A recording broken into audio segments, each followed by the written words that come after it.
यहोशवा या पुस्तकातून घेतलेले वाचन. परमेश्वर यहोशवाला म्हणाला, आज मी सर्व इस्रायेलच्या दृष्टीने तुझी थोरवी वाढविण्यास आरंभ करीन. म्हणजे मी जसा मोशे बरोबर होतो तसाच तुझ्या बरोबरही आहे हे त्यांना कळून येईल.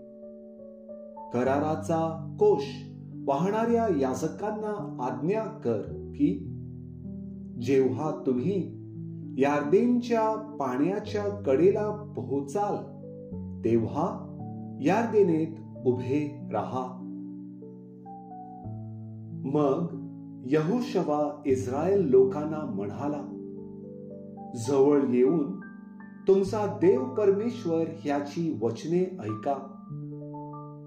यहोशवा म्हणाला, जिवंत देव तुमच्यामध्ये आहे आणि कनानी यांना तो तुमच्या समोरून खात्रीने हाकलून देईल.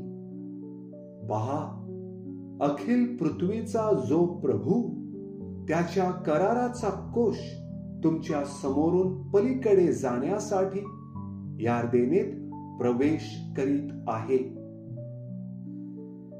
अखिल पृथ्वीचा जो प्रभू परमेश्वर ह्याच्या कराराचा कोश वाहणाऱ्या याजकांचे तळपाय यार्देनच्या पाण्याला लागताच वरून वाहत येणारे यार्देनचे पाणी थांबून साचेल आणि त्याची रास होईल.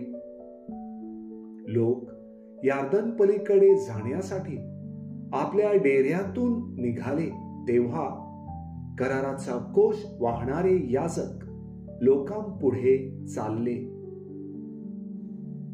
कोश वाहणारे यार्देनपाशी येऊन पोहोचले आणि कोश वाहणाऱ्या याजकाचे पाय कडेच्या पाण्यात बुडाले. सुगीच्या दिवसात यार्देन नदी दुथडी भरून वाहत असते. तेव्हा जे पाणी वरून वाहत येत होते ते बऱ्याच अंतरावर म्हणजे साताना जवळील आदाम नगरापाशी साठून चढले आणि त्याची रास झाली.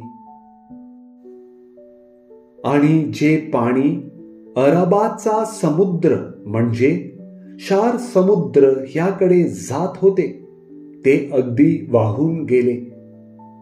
मग ते लोक यरीहो समोर पार उतरून गेले.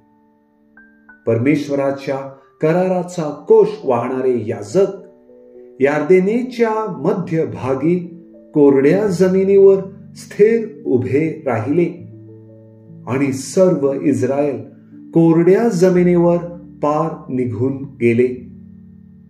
अशा प्रकारे झाडून सारे राष्ट्र यार्दन पलीकडे निघून गेले. प्रभूचा शब्द. देवाला धन्यवाद.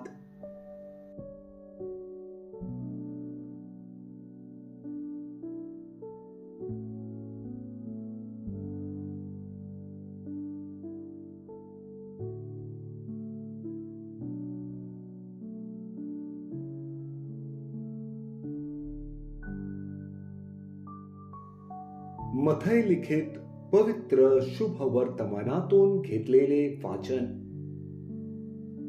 पेत्र येशूकडे येऊन म्हणाला, प्रभो, माझ्या भावाने किती वेळा माझा अपराध केला असता मी त्याला क्षमा करावी?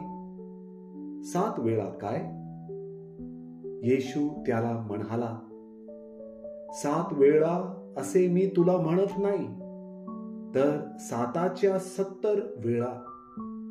म्हणूनच स्वर्गाचे राज्य कोणा एका राजासारखे आहे. त्या राजाला आपल्या दासांपासून हिशेब घ्यावा असे वाटले आणि तो हिशेब घेऊ लागला. तेव्हा लक्षावधी शेकेलच्या कर्जदाराला त्याच्याकडे आणले. त्याच्या जवळ फेड करावयास काही नसल्यामुळे धन्याने हुकूम केला की तो त्याची बायको आणि मुले आणि त्याचे जे काही असेल ते विकून फेड करून घ्यावी. तेव्हा त्या दासाने त्याच्या पाया पडून विनवले, मला वागवून घ्या, म्हणजे मी आपली सर्व फेड करीन. तेव्हा त्या दासाच्या धन्याला दया येऊन त्याने त्याला मोकळे केले आणि त्याचे कर्ज सोडले. तोच दास बाहेर गेल्यावर त्याला आपल्या सोबतीचा एक दास भेटला. त्याच्याकडे त्याचे 100 शेकेल येणे होते. तेव्हा तो त्याला धरून त्याची नरडी आवळून म्हणाला, तुझ्याकडे माझे येणे आहे ते देऊन टाक. ह्यावरून त्याच्या सोबतीचा दास त्याच्या पाया पडून गयावया करून म्हणाला, मला वागवून घे, म्हणजे मी तुझी फेड करीन. पण त्याचे न ऐकता तो गेला आणि तो ते देणे फेडीपर्यंत त्याने त्याला तुरुंगात टाकले. तेव्हा घडलेला हा प्रकार पाहून त्याचे सोबतीचे दास अतिशय दुःखी झाले आणि त्यांनी येऊन सर्व काही आपल्या धन्याला स्पष्ट सांगितले. तेव्हा त्याच्या धन्याने त्याला बोलावून म्हटले, अरे दुष्ट दासा, तू गयावया केल्यामुळे मी ते सर्व देणे तुला सोडले होते. मी जशी तुझ्यावर दया केली तशी तूही आपल्या सोबतीच्या दासावर दया करायची नव्हतीस काय? मग त्याच्या धन्याने त्याच्यावर रागावून तो सर्व देणे फेडीपर्यंत त्याला हाल हाल करणाऱ्यांच्या हाती दिले. म्हणून जर तुम्ही प्रत्येक जण आपापल्या बंधूला मनापासून क्षमा करणार नाही, तर माझा स्वर्गातील पिताही त्याप्रमाणे तुमचे करील.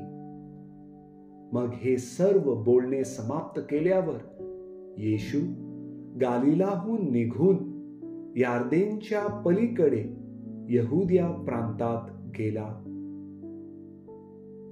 प्रभूचे शुभ वर्तमान. हे प्रभू येशू ख्रिस्ता, तुझी स्तुती असो.